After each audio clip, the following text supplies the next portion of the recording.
If you're looking for a world where existential dread, chaotic humor, and people powered by chainsaws all live side by side, then you are definitely in the right place. You really are. Today, we are tearing into the bizarre, over-the-top, and surprisingly, the very emotional world of Chainsaw Man. It's a series that really demands a deep dive, especially with how dense the source material is. We're synthesizing insights today from guides covering the essential players of Season 1 of the anime and the characters who take center stage in the Chainsaw Man the movie, Reze Arc. Our mission is pretty simple. We want to give you the shortcut to understanding the core identities, the motivations, and just the complex dynamics that hold this whole world together. And what a world it is. We're dealing with a roster of humans, fiends, and devils that's unlike anything else in modern media. Okay, let's unpack this and figure out why this deeply damaged cast is so compelling. The compelling part, I think, comes from the complexity that mangaka Tatsuki Fujimoto just injects into his creations. The sources highlight that while the characters are highly unusual, often violent or grotesque, they're grounded by these really relatable, complex themes. Like what? Primarily the desperate human need for connection and just a simple, happy life. So we'll guide you through the core public safety devil hunters first, and then we'll move on to the terrifying antagonists they have to face. You can't start this conversation anywhere else but with our main man, Denji. Right. He's the titular hybrid hero, and honestly, the source material describes him pretty accurately. He's a lovable doofus. He is, but his simplicity is so key to his identity. Denji had an absolutely miserable life, trapped by the Yakuza, injetted, starving. His desires aren't, world domination or revenge. No, not at all. They're incredibly basic. He will do anything for a warm meal, a soft bed, or simply to touch a woman. This tragic backstory, it really sets the stakes for his transformation. His origin is just brutally bleak. He was set up to be devoured by the zombie devil, but that's the moment when everything changes. Right. He made a contract with his only companion, Pochita, which allows him to transform into the Chainsaw Man and join the public safety devil hunters. And this transition, it reveals Denji's sort of subversive strength. Because his wants are so basic: toast, jam, sleep. He is ironically immune to the higher level manipulation that affects every other intelligent character in the series. That's a great point. Denji's naive quest for simple happiness in a completely messed up world is really the central emotional engine of the whole story. That immediately makes me wonder about his power source, Pochita.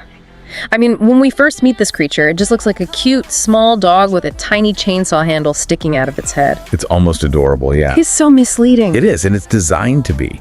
It's crucial to remember that Pochita is, in fact, the actual Chainsaw Devil, perhaps the most feared being in existence, and the ultimate devil associated with the concept of chainsaws. So wait, the single most powerful entity in this entire universe willingly chose to look like a pet and become Denji's best friend. That seems counterintuitive. It does, but that's the insight the sources really push us toward. Pochita found Denji when he was young and miserable, and their bond was Denji's first genuine friendship. Their fusion is what gave Denji his immense powers. What's fascinating here is that the ultimate destructive power is rooted not in some dark, transactional bargain for a soul, but in pure protective loyalty. Exactly. Denji holds Pochita in such high regard because that bond was real, even though Pochita now only exists inside him as the source of his transformations.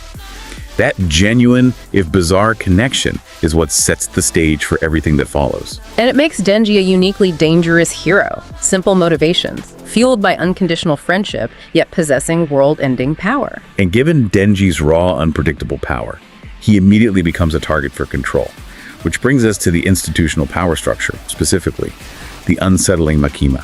Makima. She is the head of Public Safety Division 4, and if you've watched Season 1, you know the sources are right. She is absolutely not someone you want to cross. No. She just exudes this terrifying, soft-spoken menace. Her defining trait, and really her main weapon, is manipulation. She doesn't need to physically fight Denji. She controls him by controlling his simple desires. Right. She gives him food, shelter, direction. Which means Denji is completely wrapped around her finger.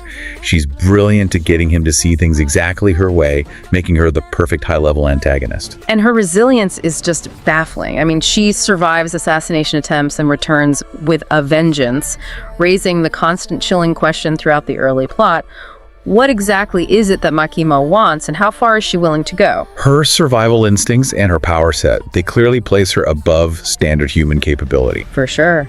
And to manage the chaos she creates, we need a grounding force, which is where Kishibe comes in. He's the veteran founder of Division 4, a former member of Tokyo Special Division 1, and the one tasked with training Denji in power. You definitely need a veteran who doesn't mind a headache to handle that duo. He ensures they are prepared not just for standard devil encounters, but for the much nastier, underhanded tactics they'll face from enemies. And potentially from within their own organization. Exactly. He doesn't go easy on them, often beating them into compliance. Oh no. But that brutal, pragmatic training is why they gain the necessary survival skills. Kishibe represents the old guard of devil hunting, adapting to guide this new, deeply chaotic generation. His presence really keeps the show grounded in the reality that this job is deadly serious, even when Denji is, joking about toast. Right. Let's pivot to the dysfunctional, lovable core of the division. The trio that forms Denji's closest, albeit deeply messed up family. Yeah. Starting with the cat-loving Blood Fiend, Power.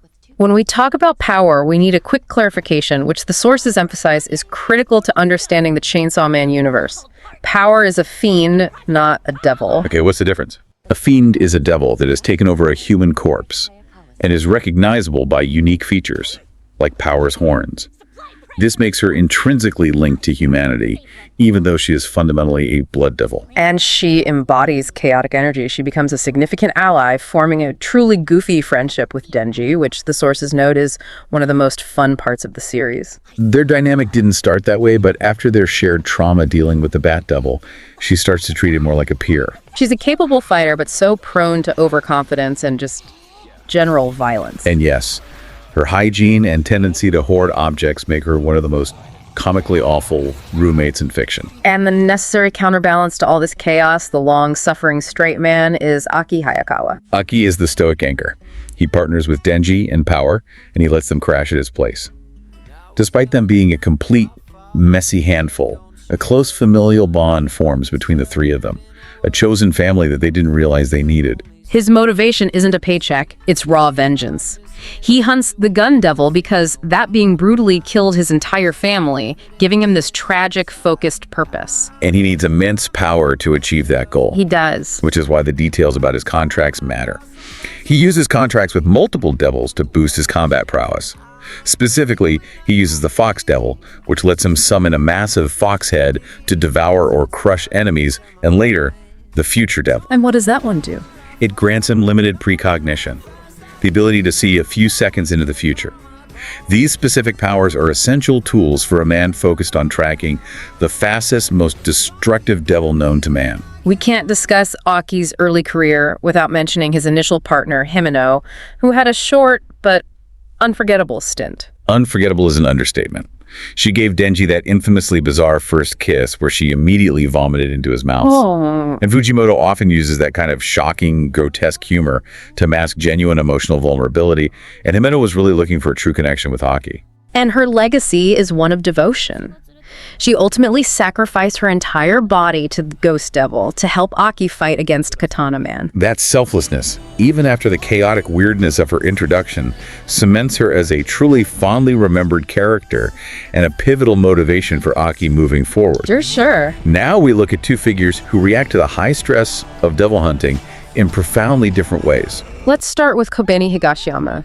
She is the perfect audience stand-in. She just embodies the terror anyone would feel facing literal manifestations of human fear. Absolutely. She's perpetually terrified, often screaming, yet her drive is completely relatable. She's only in this nightmarish job to make money so her siblings can live comfortably. She finds herself in situations no normal human should survive, like the relentless attack of the Eternity Devil. The sources suggest she desperately needs a career change. And frankly, who can blame her?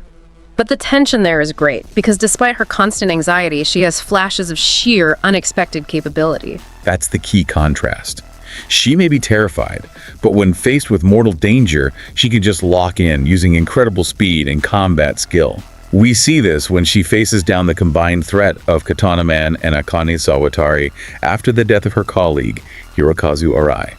She is a reminder that even the most reluctant individuals can possess these hidden fighting reserves. Right. So moving from the stress to the powerful but completely indifferent, the Angel Devil, he becomes Aki's new partner, succeeding Himeno. Angel possesses truly formidable, devastating power. He is the manifestation of the fear of angels, and he can drain a person's lifespan simply by touching them. Just by touching them. Yeah. The Reze Arc film showcases how he can convert that stolen time into a literal massive weapon, making him one of the division's heavy hitters. Yet, despite this horrific ability, he's overwhelmingly unmotivated and just emotionally indifferent toward humanity. He is. He'd rather be a country mouse, relaxing somewhere quiet, than hunting devils in the city. While he was introduced in the anime, the film really expands on his personality, highlighting his strange quirks and general apathy. So is he ever going to care? Well, the discussion suggests that through his interactions with Aki and the others, he may be slowly, reluctantly starting to.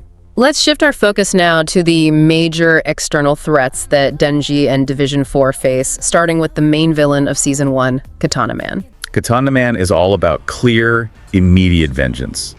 His motivation is revenge against Denji, who killed his grandfather at the very beginning of the series. A pretty straightforward motivation. It is. This violent purpose drives his entire arc alongside his partner, Akane Sawatari. He is a great counterpart to Denji because, like Denji, he's a hybrid. He merged with the Katana Devil. The resulting action is just incredible. Oh, yeah. His bombastic, high-speed sword fights with Chainsaw Man are highlighted for their dynamic choreography, leading to his eventual defeat and placement in custody by the season's end. So he's dealt with for now. For now. Here's where it gets really interesting. The movie characters expand the world dramatically, specifically by introducing the next evolution of Denji's emotional conflict. And that would be Reze, the start of the movie. Reze Arc. Denji first meets her as this charismatic, seemingly normal young cafe worker, and he becomes instantly infatuated. Instantly. This relationship immediately forces Denji into a massive internal struggle, pulling him between the simple affection Reze offers and the highly manipulative control that Makima exerts. And this is Chainsaw Man, so naturally Reze has a few explosive secrets of her own. Of course she does. She is in fact the Bomb Devil, another deadly hybrid. The film really dives into the complexity of her character. She initially offers Denji what he truly craves in normal life, but she is ultimately a powerful weapon with her own terrifying agenda. This arc really tests Denji on whether he can distinguish genuine human connection from carefully calculated manipulation. For sure. Shifting back to the allies who get more screen time in the film, we have the chaotic fan-favorite fiends. First, Beam the Shark Fiend. Beam is pure chaotic loyalty. We don't know his exact backstory, but he's fiercely loyal to Denji, constantly referring to him as Lord Chainsaw. Lord Chainsaw. He perfectly fits the series' bizarre energy with the ability to literally swim through solid ground, and he's instrumental in helping Denji fight against the Typhoon Devil. He's the embodiment of a helpful, albeit insane, sidekick. And finally, the Violence Fiend. Like Beam, he is fleshed out significantly in the film, and interestingly, like Kobeni, when the situation gets too overwhelming, he sometimes retreats. But this retreat is portrayed as strategic self-preservation, not just fear. He returns with his trademark mask to help Aki in the movie's final battles, confirming that he, too, is a reliable, if slightly unstable part of Division 4's strange family unit. The film really rounds out the composition of the squad, showing that Denji is surrounded by these deeply eccentric but capable protectors. We have seen such a diverse range of motivations today. I mean, we've covered everyone from the chillingly calculating and manipulative head of the organization, Makima, to the hero Denji, who only wants simple connection and a nice sandwich. and the chaotic cat-loving Blood Fiend, Power. It's a rich tapestry of purposes. Every character, whether they're fiends, devils, or hunters, is driven by intense, clear personal goals, be it vengeance, money for family, or just the basic need for genuine happiness. And this often translates into the bizarre but intensely personal bonds we see, like the deep loyalty between Denji and Pochita, or that familial connection binding Aki, Power, and Denji. Absolutely. So what does this all mean? It means this world builds its depth not on grand, epic heroism, but on highly specific, deeply bizarre character relationships, making the high stakes of fighting devils feel incredibly personal and immediate for everyone involved. That observation raises an important final question for you to consider as you reflect on this deep dive. Think about the nature of power in this universe. We have figures like the Angel Devil, who possesses the devastating ability to drain human life instantly. Yet he is completely unmotivated and utterly indifferent to the human world. Contrast that with Denji, who possesses world-altering power, the ability to erase devils from existence, but only craves food and connection. What does it tell us about the source of true chaos and destruction when the most devastating characters are often the ones who simply don't care about the consequences of their actions? Oh. That strange dissonance between apathy and power is definitely something worth exploring further. An unsettling and perfect thought to end on. Thank you for diving deep with us. We'll see you next time.